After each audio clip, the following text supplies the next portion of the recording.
YouTube channel पर आप सभी का स्वागत है। कैसे हो आप सब दोस्तों। आज अपने भारत भूगोल में जितने भी सिलेबस के टॉपिक दिए हुए हैं भारत भूगोल से, एग्जाम पॉइंट ऑफ व्यू से ज्योग्राफी को लेकर किस प्रकार के क्वेश्चन पूछे जाते हैं और रीट राजस्थान पुलिस को और पटवार को लेकर जो टॉपिक भारत भूगोल के दिए गए हैं सिलेबस में, उनको क्रम वाइज अपन चर्चा करेंगे यूट्यूब चैनल के माध्यम से।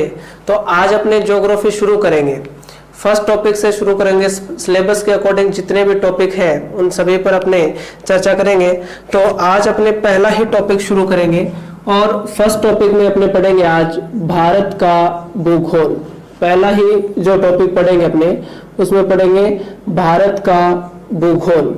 देखो यहाँ से अपने शुरू करने से पहले कुछ सामान्य बातें भूगोल को लेकर पढ़ेंगे। देखो भूगोल जो शब्द है ये दो शब्दों से मिलकर बना हुआ है, भू प्लस गोल। ये दो शब्दों से मिलकर बना हुआ है, भू प्लस गोल।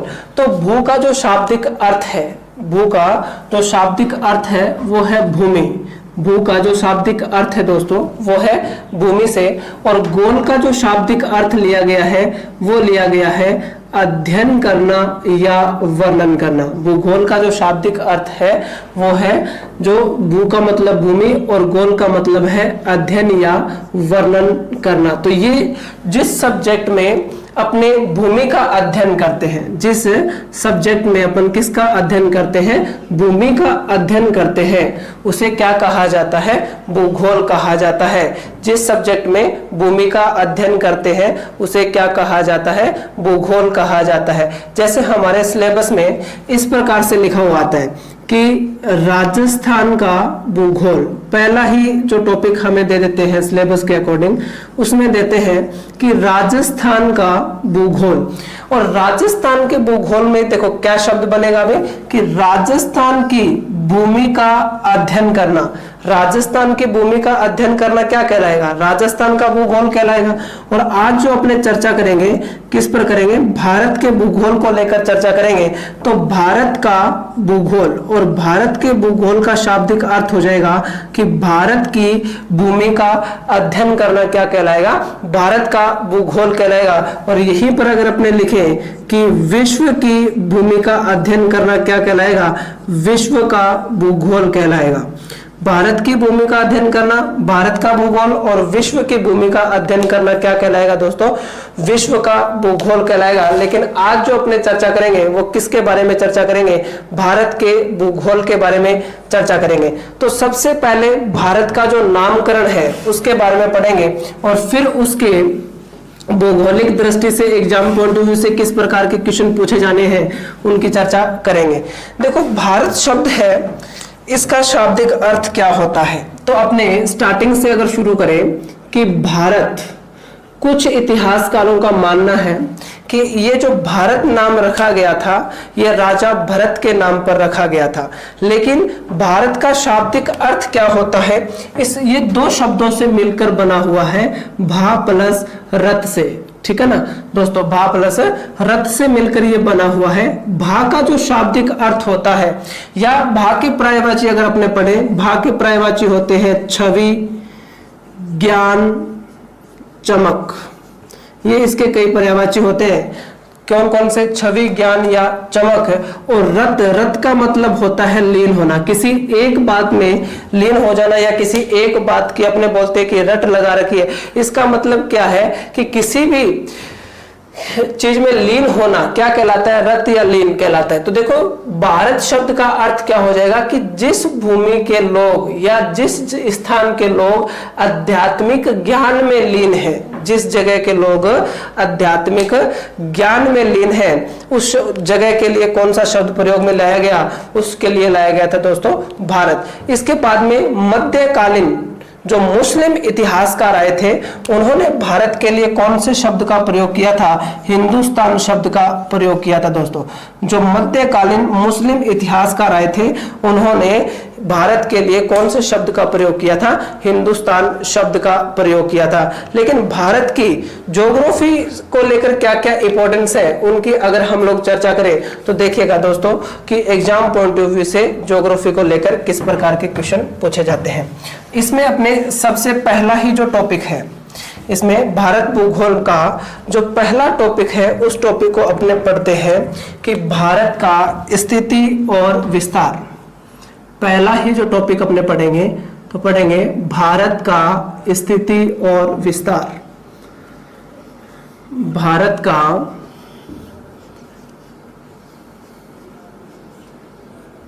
स्थिति और विस्तार।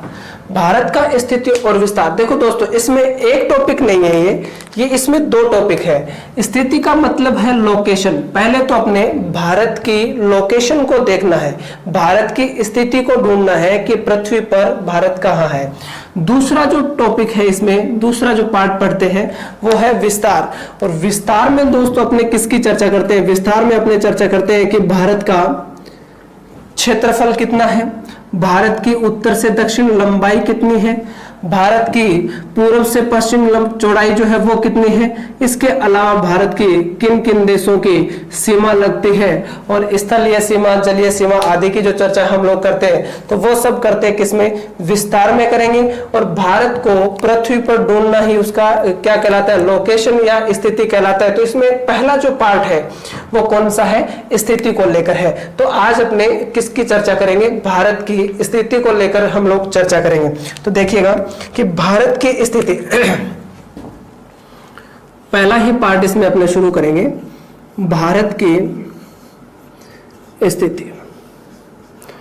दोस्तों इसमें सबसे पहले जो इंपॉर्टेंट बात है स्थिति को लेकर वो हमारे ये रहेगी कि भारत की स्थिति में हमें दो प्रकार की काल्पनिक रेखाओं का अध्ययन करना पड़ता है, जिसे अपने कहा जाता है अक्षांश और देशांतर। तो देखिए दोस्तों कि भारत की स्थिति में अपने जो पढ़ते हैं तो देखो सबसे पहले हमें पढ़ना पड़ेगा पृथ्वी पर जो काल्पनिक रेखाएं हैं अक्षांश, और दूसरा आएगा इसमें देशांतर। अक्षांश और देशांतर की हम लोग चर्चा करेंगे। देखो पृथ्वी पर सर्वप्रथम पृथ्वी की आकृति की बात करें, इस प्रकार की जो हमारी पृथ्वी है, पृथ्वी का जो निर्माण माना जाता है, पृथ्वी का जो निर्माण माना जाता है कि पृथ्वी का निर्माण कब हुआ था, तो पृथ्वी का जो निर्माण है वो लगभग 4.6 अरब वर्ष पूर्व हुआ था। 4.6 अरब वर्ष पूर्व किसका निर्माण हुआ था? पृथ्वी का निर्माण हुआ था। पृथ्वी क्या है? पृथ्वी सौर मंडल का एक ग्रह है। पृथ्वी सौर मंडल का क्या है? एक ग्रह है। सौर मंडल का एक ग्रह है और एकमात्र ऐसा ग्रह है जिस पर क्या संभव है दोस्तों? जीवन संभव है। सौर मंडल का एकमात्र ऐसा ग्रह है जिस पर क्या संभव है? जीवन संभव है। और दूसरी अगर अपने बात करें कि पृथ्वी की आकृति की अगर चर्चा करें तो पृथ्वी की आकृति के बारे में सर्वप्रथम जो सिद्धांत दिया था वो भूगोलवेत्ता सेल्स के द्वारा दिया गया था। पृथ्वी के बारे में सर्वप्रथम या पृथ्वी की आकृति का जो सर्वप्रथम सिद्धांत दिया गया था वो किस भूगोलवेत्ता के द्वारा दिया गया था? सेल्स के द्वारा दिया गया था। और सेल्स ने कहा था कि पृथ्वी पूर्णतः गोल नहीं है, पृथ्वी की जो आकृति है वो किस प्रकार की है? अंडाकार है, ये उत्तर में तथा दक्षिण में थोड़ी सी चपटी है, पूर्णतः गोल नहीं है। तो आकृति का सिद्धांत जो है वो सेल्स ने दिया था। अगली जो इंपॉर्टेंट बात करें कि पृथ्वी का जो छोटा प्रारूप है, पृथ्वी का जो छोटा प्रारूप है उसे अपने क्या कहा जाता है? ग्लोब के नाम से जाना जाता है। पृथ्वी का छोटा प्रारूप को क्या कहते हैं? ग्लोब कहा जाता है। और इस ग्लोब पर सर्वप्रथम जो अक्षांश और देशांतर दर्शाए थे वो किस भूगोलवेत्ता ने दर्शाए थे? तो टोलमी ने दर्शाए थे। ये यहाँ पर इंपॉर्टेंट क्वेश्चन रहेगा कि पृथ्वी पर सर्वप्रथम पृथ्वी पर सर्वप्रथम अक्षांश और देशांतर रेखाएं जो है, जो कि एक प्रकार की काल्पनिक रेखाएं हैं, तो वो किसने दर्शाए थे दोस्तों? वो टोल्मी ने दर्शाए थे। तो ग्लोब पर सर्वप्रथम अक्षांश देशांतर टोल्मी के द्वारा दर्शाए गए थे। इसके और भी अगर चर्चा करें हम लोग कि पृथ्वी के बारे में अगर चर्चा करें तो पृथ्वी का जो क्षेत्रफल है, क्योंकि स्थिति अगर अपने को ढूंढनी है तो पृथ्वी के ऊपर ही स्थिति ढूंढेंगे भारत की, कि भारत कहाँ है। तो इसलिए थोड़ी सी चर्चा जो है अपने किसके बारे में पढ़े, पृथ्वी के बारे में जान लेते हैं। पृथ्वी का क्षेत्रफल, पृथ्वी का जो क्षेत्रफल है, तो पृथ्वी का जो क्षेत्रफल है संपूर्ण पृथ्वी का, वो दोस्तों है 51 करोड़ वर्ग किलोमीटर। संपूर्ण पृथ्वी का जो क्षेत्रफल है वो है 51 करोड़ वर्ग किलोमीटर। ये वर्ग किलोमीटर इंपॉर्टेंट रहेगा दोस्तों। क्यों रहेगा? क्योंकि जो क्षेत्रफल की इकाई है, क्षेत्रफल की इकाई का मतलब होता है पहचान। इकाई का मतलब क्या होता है? पहचान। तो क्षेत्रफल की पहचान जो है वो होती है वर्ग किलोमीटर, या हम इसके आगे लगाते हैं क्या? किमी स्क्वायर, या इसके आगे क्या लगाते हैं अपने? किमी स्क्वायर लगाते हैं। अब ये जो संपूर्ण पृथ्वी है इस पर दो पार्ट है। एक तो पार्ट जो हम लोग पढ़ते हैं स्थल मंडल, एक पार्ट को अपने नाम दिया है स्थल मंडल, और दूसरा पार्ट जो आता है इसका वो आता है जल मंडल, जल मंडल। तो ये दो पार्ट है इसके, स्थल मंडल और जल मंडल। तो दोस्तों देखो, स्थल मंडल और जल मंडल की अगर चर्चा करें तो पृथ्वी का 29% भाग, ये क्वेश्चन जो है वो रीट फरवरी 2016 में पूछा जा चुका है। तो संपूर्ण पृथ्वी का कितने प्रतिशत भाग जो है वो स्थल भाग आता है, या भूमि कितने प्रतिशत भाग पर है? तो 29% भाग पर है दोस्तों। और इसका क्षेत्रफल जो है वो है 14,89,49,700 वर्ग किलोमीटर। ठीक है दोस्तों, तो ये 14,89,50,800 वर्ग किलोमीटर जो है ये संपूर्ण पृथ्वी पर स्थल भाग का क्षेत्रफल है। और जबकि जल मंडल की बात करें तो पृथ्वी का लगभग 71%, वैसे 70.8 आता है, लेकिन एग्जाम पॉइंट ऑफ व्यू से ऑप्शन में क्लियर वर्ड लिखे जाते हैं, तो इसलिए इसको 71% माना जाता है। क्योंकि एसएससी जीडी कांस्टेबल 10 अक्टूबर 2015 को जो पेपर हुआ था उसमें ये क्वेश्चन पूछा गया था कि संपूर्ण पृथ्वी का कितने प्रतिशत भाग जल से ढका हुआ है, तो इसका 71% जो भाग है वो जल से ढका हुआ है। इसका क्षेत्रफल जो है लगभग है 36 करोड़ 11,49,700 वर्ग किलोमीटर जो आएगा वो इसका स्थल मंडल है। अभी जो अपने पृथ्वी के बारे में चर्चा की है, लेकिन पृथ्वी पर सर्वप्रथम अक्षांश और देशांतर किसके द्वारा दर्शाए गए थे? टोल्मी के द्वारा दर्शाए गए थे। तो दोस्तों अभी जो अपने चर्चा करेंगे तो अक्षांश और देशांतरों के बारे में चर्चा करेंगे। आप इसका स्क्रीनशॉट ले लें और फिर इसके आगे चर्चा करते हैं। तो देखो, पृथ्वी पर सबसे पहले अपने ग्लोब की चर्चा करेंगे कि अक्षांश किसे कहा जाता है और देशांतर रेखाएं किसे कहा जाता है। तो दोस्तों देखिएगा, अक्षांश और देशांतर की चर्चा करें तो ये हमारी पृथ्वी है। इस प्रकार से ये पृथ्वी है,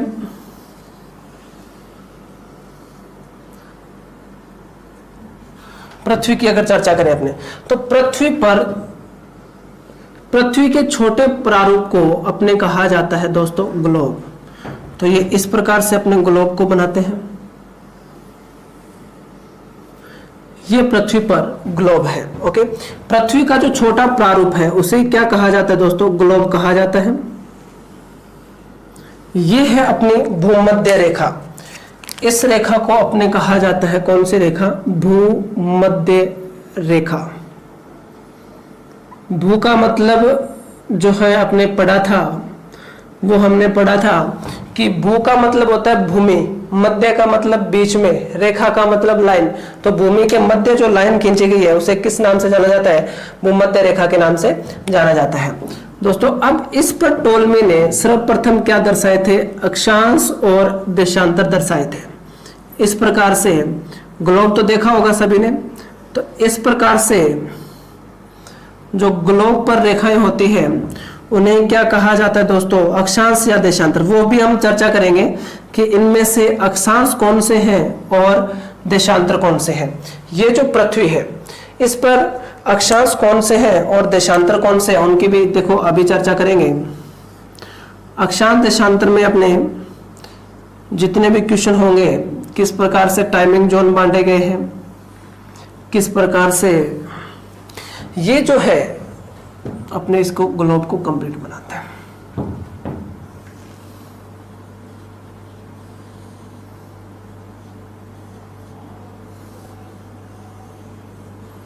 ये अपना ग्लोब है। इस ग्लोब पर सर्वप्रथम जो अक्षांश और देशांतर जो इस पर बने हुए हैं उनकी चर्चा करते हैं कि इनमें अक्षांश लाइनें कौन सी है और देशांतर, इसमें इंग्लिश में लॉन्गिट्यूड और लॉटिट्यूड जो कहा जाता है वो किसे कहा जाता है। तो देखिएगा दोस्तों कि अक्षांश कौन से रेखा है, आप पहचानते नहीं है कि अक्षांश कौन से है। देखो दोस्तों, अक्षांश को पहचानने का जो है वो ये है कि अक्षांश को आप ऐसे लिखते हो, ऐसे लिखते हो, स्टार्टिंग में ए आता है, तो ए आता है तो आप ऐसे करें, इस ए को थोड़ा सा बढ़ा दें, इस प्रकार से आप इसको बढ़ाएं और फिर पूरा नाम लिखकर ट्राई करें अक्षांश। ठीक है दोस्तों, तो देखिएगा हम आगे और भी एक एग्जांपल और लेते हैं। इस प्रकार से बढ़ा दिया और पूरा नाम लिख लें अक्षांश, फिर एक बार और अक्षांश। ठीक है दोस्तों, तो अब आपको पता चलेगा कि इस प्रकार से रेखाएं जो खींची जाती है उन्हें क्या कहा जाता है, अक्षांश कहा जाता है, जिनको हम आडी रेखाएं बोलते हैं।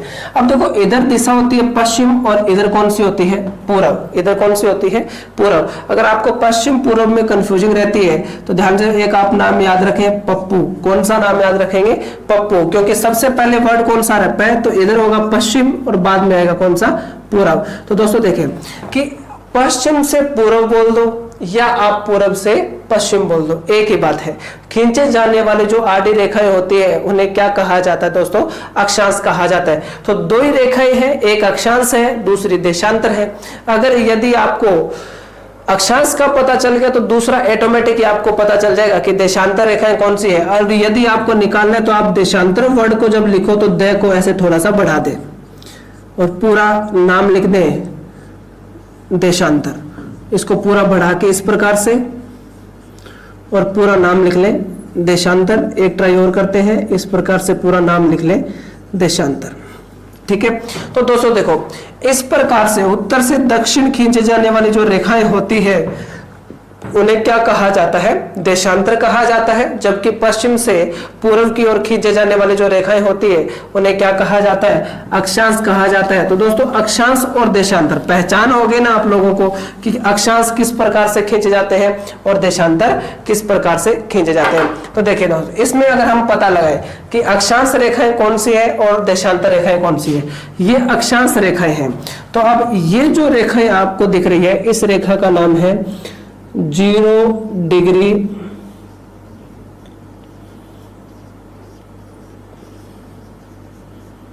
अक्षांश रेखा। इसको क्या कहा जाता है दोस्तों, 0 डिग्री अक्षांश रेखा के नाम से जाना जाता है। क्यों माना जाता है, क्योंकि ये भूमध्य रेखा भूमि के बिल्कुल मध्य में है, इसलिए इसको क्या मान लिया, 0 डिग्री अक्षांश रेखा के नाम से।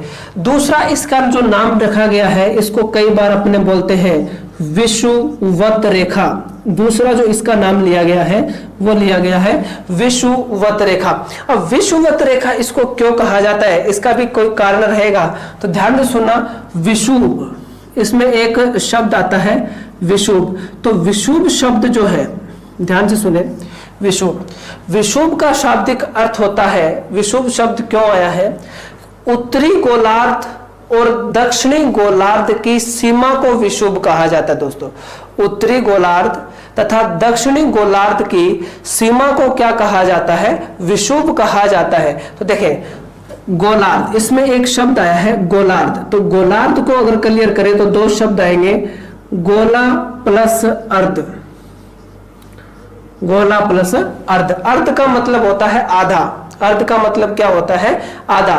तो गोले का आधा भाग क्या कहलाता है? गोलार्ध कहलाता है। जैसे देखें ये गोला है, जब इसका पूरा पूरा आधा भाग होगा ना तभी ये क्या कहलाएगा? गोलार्ध कहलाएगा, क्योंकि मतलब इसका आधा होना है। और अगर आप लोग इस प्रकार से भी आधा भाग कर सकते हो तो भी दो गोलार्धों का निर्माण होता है। तो गोलार्ध का मतलब होता है आधा भाग। देखिए ये उत्तर है दिशा और ये वाली है दक्षिण।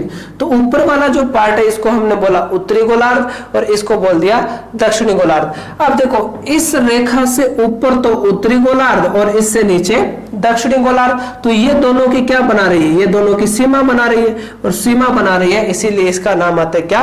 विषुवत रेखा के नाम से जाना जाता है। तो इसके कौन कौन से नाम है? इसको 0 डिग्री अक्षांश रेखा के नाम से जाना जाता है, विषुवत रेखा के नाम से भी जाना जाता है, और इसको भूमध्य रेखा के नाम से जाना जाता है, और इंग्लिश में इसे ट्रॉपिक ऑफ कैंसर के नाम से जाना जाता है। अगली इंपॉर्टेंट बात पढ़े कि इससे ऊपर ये जो रेखाएं हैं, सीधी जो रेखाएं हैं, इन रेखाओं का नाम है देशांतर रेखाएं। तो सबसे पहले जो अपने चर्चा करें वो करेंगे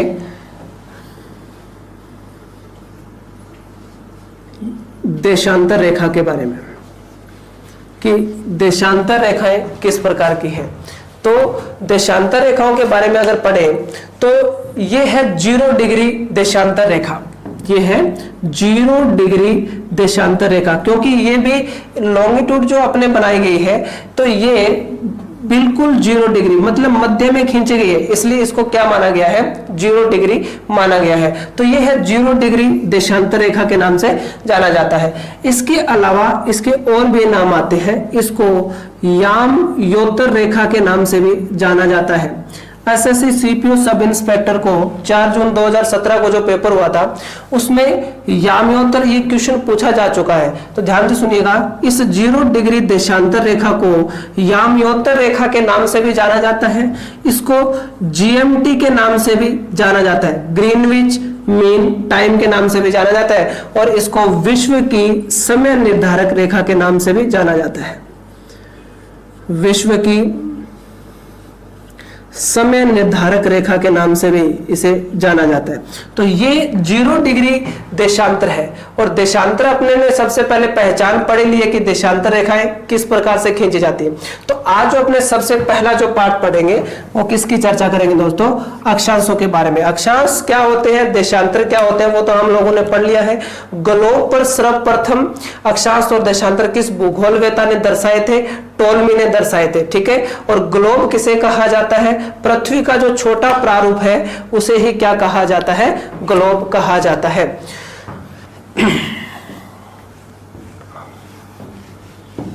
अभी जो अपने चर्चा करने हैं, आज अक्षांश के बारे में पढ़ेंगे कि अक्षांश रेखाएं हमें किस प्रकार का अध्ययन करवाती है और क्यों हमारे लिए जरूरी है, और इनको लेकर एग्जाम पॉइंट ऑफ व्यू से किस प्रकार के क्वेश्चन पूछे जाते हैं। कई बार इनकी संख्या को लेकर क्वेश्चन आता है अक्षांशों की। तो सबसे पहले आज जो अपने चर्चा करेंगे वो पढ़ेंगे अपने अक्षांश रेखाओं के बारे में। तो इनसे लेकर जो पहला ही क्वेश्चन बनेगा इनकी संख्या को लेकर, तो वो आता है कुल अक्षांश कितने होते हैं। कुल अक्षांश को लेकर या कुल अक्षांश को लेकर क्वेश्चन जो है संख्या को जब आए तो कुल अक्षांश को लिखते अपने 90 n प्लस 90 s प्लस 1 बराबर 181। इसको भी अपने चित्र बना के समझेंगे कि इस समीकरण को ऐसे क्यों लिखा जाता है। अक्षांश हमने पढ़ लिया है कि ए आप लिखते हो तो इसको थोड़ा सा ऐसे बढ़ा दोगे और इस प्रकार से पूरा नाम लिखना है अक्षांश, तो आपको पता चलेगा कि इस प्रकार की जो रेखाएं हैं उन्हें क्या कहा जाता है? अक्षांश। इधर पश्चिम होती है, इधर पूर्व दिशा होती है, तो पश्चिम से पूर्व की ओर या पूर्व से पश्चिम की ओर खींचे जाने वाली रेखाओं को अक्षांश रेखा कहा जाता है। कुल अक्षांशों की चर्चा करें तो 90 n प्लस 90 s प्लस 1 बराबर 181 कुल अक्षांश होते हैं। तो देखो दोस्तों, इस प्रकार से ये हमारी पृथ्वी है, पृथ्वी पर ये है हमारा उत्तरी ध्रुव। यहां अगर चर्चा करें तो ये है हमारा उत्तरी ध्रुव और ये है हमारा दक्षिणी ध्रुव। इस प्रकार से ये लो, और यहां पर बिल्कुल बीच में भूमध्य रेखा आएगी। तो अब अक्षांश रेखाओं को बनाना है। ये लो हमारी ये अक्षांश रेखाएं हैं, तो इसमें 90s का मतलब क्या है और 90n का मतलब क्या है, यह भी अपने चर्चा करते हैं। अभी अभी हमने पढ़ा कि ये तो है 0 डिग्री अक्षांश रेखा, ये है 0 डिग्री अक्षांश। 0 डिग्री अक्षांश का मतलब है बिल्कुल मध्य में है। इससे उत्तर की ओर जाएंगे, 0 डिग्री से अगर हम उत्तर की ओर जाते हैं तो देखिए इस प्रकार से अक्षांश बढ़ते हैं। ये 0 डिग्री है, ये आएगा 1 डिग्री अक्षांश, ये आएगा 2 डिग्री, लेकिन दिशा कौन सी में जा रहे हैं, उत्तर में, तो इसको बोलते हैं 1 डिग्री उत्तरी अक्षांश, 2 डिग्री उत्तरी अक्षांश, 3 डिग्री उत्तरी अक्षांश। ऐसे जो उत्तरी ध्रुव तक टोटल अक्षांश आते हैं, ये जो भाग है इसको बोला जाता है ध्रुव। ध्रुव का मतलब होता है किनारा। ध्रुव का मतलब होता है क्या, किनारा। तो ध्रुव का मतलब होता है किनारा, और किनारा बोल दो या कई बार इसको लिखा हुआ आता है छोर, और इंग्लिश में इसको अपने बोला जाता है पोल। इसको नॉर्थ पोल और इसको इंग्लिश में साउथ पोल के नाम से जाना जाता है। तो यहां ध्रुवों तक टोटल कितने अक्षांश है, तो ध्रुवों तक टोटल यहां तक आते हैं कितने, 90। तो इसीलिए यहां 0 से लेकर और यहां तक टोटल अक्षांश आते हैं 90। इसलिए उत्तर को इंग्लिश में नॉर्थ बोलते हैं, तो इसलिए इनके आगे लगाया हुआ है 90 डिग्री एन। एन का मतलब 90 वो अक्षांश जो कि उत्तर में है। अभी जो 90s है ये तो समझ में आ गया होगा कि इस 0 डिग्री से लेकर और यहां तक इधर कितने अक्षांश आएंगे, 90 आएंगे। और ये दक्षिण वाले हैं, इसलिए इनके आगे क्या लगा दिया गया है, 90 डिग्री साउथ लगाया गया है। तो ये 90 डिग्री साउथ वाले और ये नॉर्थ वाले, तो 90 प्लस 90। अब जो ये 1 डिग्री अक्षांश और है, तो देखो एक किसको माना है, इस 0 डिग्री अक्षांश को क्या मान रखा है, 1 माना है। क्यों, क्योंकि देखो ये 0 है, यहां पर 0 के बाद में 1 2 3 ऐसे करते टोटल यहां कितने आए, 90 ये हो गए। और यहां से 0 से शुरू करेंगे तो 1 इधर आएगा, 1 से लेकर 90 इधर हुए, तो 90 ऊपर वाले और 90 ये दक्षिण वाले हो गए, और 1 किसको मान लिया, 0 डिग्री को मान लिया। इसीलिए 90 प्लस 1 टोटल अक्षांश होते हैं 181। अगला जो इंपॉर्टेंट पार्ट हमारे लिए रहता है कि कुल अक्षांश रेखाएं कितनी होती है, कुल अक्षांश रेखाएं कितनी होती है, यह भी इंपॉर्टेंट क्वेश्चन है यहाँ पर कि अक्षांश रेखा कितनी होती है टोटल, कुल अक्षांश रेखाएं। तो कुल अक्षांश रेखाएं होती है 181 - 2 बराबर 179, 179। अब इसमें से -2 क्यों किया है कि कुल अक्षांश थे हमारे पास कितने, 181, लेकिन 2 माइनस क्यों किया। देखिए दोस्तों कि ग्लोब जो है वो हमारा इस प्रकार से है, ठीक है, और इस पर बिल्कुल मध्य में भूमध्य रेखा दर्शाई गई है, और यहां पर इसको 90 डिग्री माना गया और इस छोर को भी 90 डिग्री दक्षिणी छोर माना गया। लेकिन यहां पर अक्षांश रेखा दर्शाई नहीं जा सकती, ये कोणात्मक दूरी तो है, अक्षांश की कोणात्मक दूरी तो है ये बिंदु, लेकिन अगर यहां पर अपने अक्षांश रेखा खींचते हैं तो ये ग्लोब से या पृथ्वी से बाहर चली जाती है। तो 90 डिग्री एक उत्तर वाला और 90 डिग्री दूसरा कौन सा, दक्षिण वाला। ये 2 रेखाएं ग्लोब पर या पृथ्वी पर नहीं दर्शाई जा सकती, इसलिए यहां पर अपने 2 क्या करते हैं, माइनस करते हैं। तो कुल अक्षांश रेखाएं होती है 181 - 2 बराबर 179, 179 कुल अक्षांश रेखाएं होती है। अगला इंपॉर्टेंट क्वेश्चन बनता है 2 अक्षांश रेखाओं के मध्य दूरी, यह भी इंपॉर्टेंट है। 2 अक्षांश रेखाओं के मध्य दूरी, तो 2 अक्षांश रेखाओं के मध्य जो दूरी है, मध्य दूरी, ये काफी कंफ्यूज होते हैं यहां पर कि अक्षांश व देशांतरों के मध्य दूरी कितनी है, क्योंकि दोनों आंकड़े एक जैसे हैं। देखिएगा, इसको पहले दूर करें। एक शब्द है हमारे पास क्या, अक्षांश, और दूसरा शब्द है हमारे पास क्या, देशांतर। अब इनकी दूरी लगभग बराबर सी है, दोनों में 111 का आंकड़ा आता है। कंफ्यूज हो जाते हैं अक्षांशों के मध्य कौन सी थी, देशांतरों के मध्य कौन सी थी। तो देखो अक्षांश में कितने अक्षर आ रहे हैं, 1 2 और 3 अक्षर आ रहे हैं, तो इसकी जो दूरी है वो पूरी कंप्लीट है 111 किलोमीटर। इसकी जो दूरी है वो पूरी कंप्लीट है कितनी, 111 किलोमीटर। तो अक्षांश जो है उनके मध्य दूरी होती है कितनी, 111 किलोमीटर। देशांतर में देखें कि देशांतर में 1, 2, 3, 4 और 5 कितने अक्षर आ रहे हैं, 5 अक्षर आ रहे हैं, तो इनके मध्य दूरी होती है 111.32 किलोमीटर। ठीक है दोस्तों, ये अधिकतम है, उसकी भी आगे चर्चा करेंगे कि ये उत्तर की ओर तथा दक्षिण की ओर बढ़ते हैं तो ये दूरी क्या होती जाती है, कम होती है, वो भी अपने पढ़ेंगे। तो अक्षांशों के मध्य दूरी कितनी होती है, 111 किलोमीटर, और देशांतरों की मध्य दूरी कितनी होती है, 111.32 किलोमीटर। तो दो अक्षांशों की मध्य दूरी हो गई 111 किलोमीटर। तो देखो दोस्तों, अपने अक्षांशों के मध्य दूरी को पढ़ लिया है कि दो अक्षांश रेखाओं के मध्य दूरी कितनी होती है। दोस्तों, अक्षांश रेखाओं के मध्य जो दूरी होती है वो कितनी होती है, 111 किलोमीटर की होती है, क्योंकि इसमें भी 3 अक्षर आ रहे हैं, इसी में भी कितने आ रहे हैं, 3 अक्षर आ रहे हैं। तो दो अक्षांशों के मध्य जो दूरी होगी 111 किलोमीटर। लेकिन अक्षांशों के मध्य दूरी को क्या कहा जाता है, ये हमारे लिए इंपॉर्टेंट है। तो दो अक्षांशों के मध्य दूरी को कहा जाता है ताप कटिबंध। दो अक्षांशों के मध्य दूरी को कहा जाता है दोस्तों ताप कटिबंध। तो ताप कटिबंध क्यों कहा जाता है, इसमें 2 शब्द आ रहे हैं, देखो ताप कटिबंध। तो अगर अपने को इस चीज का समझ में आ जाए कि कटिबंध किसे कहा जाता है, तो इसके जितने भी अक्षांशों के क्वेश्चन है वो लगभग कंप्लीट हो जाएंगे। ताप तो इसीलिए शब्द आया है कि अक्षांश हमें तापमान का अध्ययन करवाते हैं, पहले तो विशेषता इसकी ये है। दूसरा, तापमान से हमें या अक्षांशों से हमें जलवायु का भी अध्ययन करवाया जाता है। तो ये 2 इंपॉर्टेंट बातें हैं कि जलवायु का तथा तापमान का अध्ययन अपने किसके माध्यम से करेंगे, अक्षांशों के माध्यम से करेंगे, इसलिए तो यहाँ ताप लगा है। कटिबंध का शाब्दिक अर्थ देखिएगा, अपने कई कटिबंध पढ़ते हैं, ताप कटिबंध आता है, उष्ण कटिबंध, शीत कटिबंध, शीतोष्ण कटिबंध। तो इस कटिबंध का शाब्दिक अर्थ जो होता है बड़ा ही सिंपल सा अर्थ है इसका, क्षेत्र या जोन। अब अपने चित्र के माध्यम से बनाकर पढ़ेंगे तो हमारे समझ में आ जाएगा कि इसको ताप कटिबंध क्यों कहा जाता है। देखिए दोस्तों, ये पृथ्वी है, इस पर कुछ एक अक्षांश रेखाओं को दर्शाते हैं कि इस पर कुछ एक अक्षांश रेखाएं हैं। जैसे देखो, बिल्कुल मध्य में हमने एक रेखा खींची और उसको अपनों ने नाम दिया था, कौन सी रेखा, भूमध्य रेखा, या इसको अपने बोलते हैं विषुवत रेखा। और ये जो कितने डिग्री पर थी, ये बिल्कुल 0 डिग्री पर थी।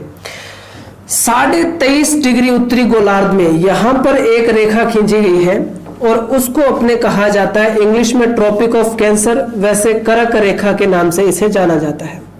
और ये जो कर्क रेखा है ये 23.5 डिग्री उत्तरी गोलार्ध में है, ये 23.5 डिग्री उत्तरी गोलार्ध में है। इससे ऊपर 66.5 डिग्री उत्तरी गोलार्ध की अगर अपने चर्चा करें तो ये आती है आर्कटिक रेखा। ऊपर कौन सी रेखा आती है, आर्कटिक रेखा आती है। तो ये 3 रेखाएं इंपॉर्टेंट है। ये आती है 66.5 डिग्री उत्तरी गोलार्ध में। 23.5 डिग्री दक्षिणी गोलार्ध की अगर अपने चर्चा करें तो यहां पर जो रेखा आती है उसका नाम है ट्रॉपिक ऑफ कैप्रिकॉर्न, इसको कहा जाता है मकर रेखा। ये जो है इसे कहा जाता है कौन सी रेखा, मकर रेखा। और ये है 23.5 डिग्री दक्षिणी गोलार्ध में। अगली जो रेखा आएगी, यहां पर रेखा आती है अंटार्कटिक रेखा, अंटार्कटिक रेखा। तो ये 2 प्रकार की रेखाएं हैं, आर्कटिक और अंटार्कटिक। तो देखिएगा ये 66.5 डिग्री दक्षिणी गोलार्ध में है। कितने डिग्री पर है, 66.5 डिग्री दक्षिणी गोलार्ध में है। अब इसको समझना है कि कटिबंध कैसे कहा जाता है। देखो, एक शब्द होता है उष्ण, और इस उष्ण का शाब्दिक अर्थ होता है गर्म। उष्ण का शाब्दिक अर्थ होता है गर्म। दूसरा जो यहां पर शब्द आता है वो आता है शीत। तो शीत का मतलब होता है ठंडा। शीत का मतलब क्या होता है, ठंडा। एक शब्द आता है यहां पर शीत प्लस उष्ण, शीत प्लस उष्ण। शीत का मतलब ठंडा, उष्ण का मतलब गर्म। तो ना ही तो वो क्षेत्र ज्यादा गर्म होगा ना ही ज्यादा ठंडा होगा, उसके लिए शब्द आता है शीतोष्ण। उसके लिए शब्द कौन सा आता है? शीतोष्ण। एक आता है उप प्लस उष्ण। उप का मतलब क्या होता है ये जानना है। उप का मतलब होता है छोटा, थोड़ा या कम। जैसे एक सरपंच होता है और एक उप सरपंच होता है ना। उप सरपंच सरपंच से छोटा होता है। एक राष्ट्रपति होता है और एक उपराष्ट्रपति होता है। उपराष्ट्रपति राष्ट्रपति से छोटा होता है। तो इस उप का मतलब भी क्या होता है? छोटा, थोड़ा या कम। तो देखो, उष्ण का मतलब तो गर्म है और आगे उप लगा दिया मतलब कम गर्म होगा, तो उप प्लस उष्ण बराबर उपोष्ण। क्या हो जाएगा? उपोष्ण। लेकिन एक शब्द आता है देखो, सम प्लस शीत प्लस उष्ण, तो इसको अपने कई बार बोलते हैं समशीतोष्ण। समशीतोष्ण। और लास्ट जो अपना शब्द बचा है उसको अपने बोलते हैं कटिबंध। तो ये कटिबंध इंपॉर्टेंट है। तो कटिबंध का शाब्दिक अर्थ हम लोगों ने पढ़ लिया है कि कटिबंध का क्षेत्र मतलब जो होता है वो क्षेत्र या जोन। अब इन सभी के आगे आप लगाओ, इसके आगे भी लगा दो कटिबंध, इसके आगे भी कटिबंध, क्योंकि अपने ऐसे बोलते हैं शीत कटिबंध, शीतोष्ण कटिबंध, इसके आगे भी कटिबंध लगाते जाए। ये कटिबंध टोटल हमारे कंप्लीट हो चुके हैं। इसके आगे भी कटिबंध लगेगा। क्षेत्र को पहचानेंगे। कटिबंध का मतलब हो गया क्षेत्र और शीत का मतलब हो गया ठंडा। तो शीत कटिबंध का मतलब क्या होता है? ठंडा क्षेत्र। उष्ण कटिबंध का मतलब क्या होता है? गर्म क्षेत्र। और शीत प्लस उष्ण, ना ही ज्यादा गर्मी और ना ही ज्यादा सर्दी, उस मौसम को या उस स्थान को क्या बोलेंगे? शीतोष्ण कटिबंधीय। उप का मतलब थोड़ा कम, उष्ण का मतलब गर्म। जो क्षेत्र कम गर्म होता है उसके लिए आता है उपोष्ण कटिबंधीय। सम का मतलब होता है बराबर। शीत का मतलब होता है सर्दी या ठंडा। उष्ण का मतलब होता है गर्म। वो क्षेत्र जहां पर सर्दियों में और गर्मियों में मौसम एक जैसा रहता है उसको बोलते हैं समशीतोष्ण। और कटिबंध का मतलब आपको समझाई दिया, क्षेत्र। तो देखो, सूर्य साल भर में निरंतर लगभग बहुधा या मोस्टली कहां चमकता है? भूमध्य रेखा पर चमकता है। ज्यादातर कहां चमकता है? भूमध्य रेखा पर चमकता है। अब देखो, सूर्य जहां चमकेगा वहां गर्मी होगी या सर्दी होगी? गर्मी होगी।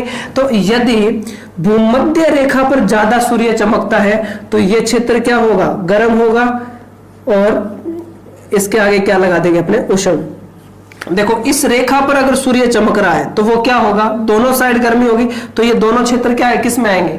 उष्ण। और आगे इसके क्या लगा देंगे दोस्तों? अपने कटिबंधीय। इसके आगे क्या लगा दिया हम लोगों ने? कटिबंधीय। तो ये जो क्षेत्र है ये क्या कहलाते हैं? कटिबंधीय। तो क्वेश्चन किस प्रकार से आते हैं कि भूमध्य रेखा और कर्क रेखा, भूमध्य रेखा और कर्क रेखा के मध्य किस प्रकार की जलवायु पाई जाती है? तो उष्ण कटिबंधीय जलवायु पाई जाती है। यह क्वेश्चन आएगा कि 0 डिग्री से 23.5 डिग्री उत्तरी अक्षांशों के मध्य कैसी ऋतु पाई जाती है? किस प्रकार की जलवायु पाई जाती है? तो उष्ण कटिबंधीय। ये देखो, यहां पर अपनों ने पढ़ा है उत्तरी ध्रुव और ये है दोस्तों दक्षिणी ध्रुव।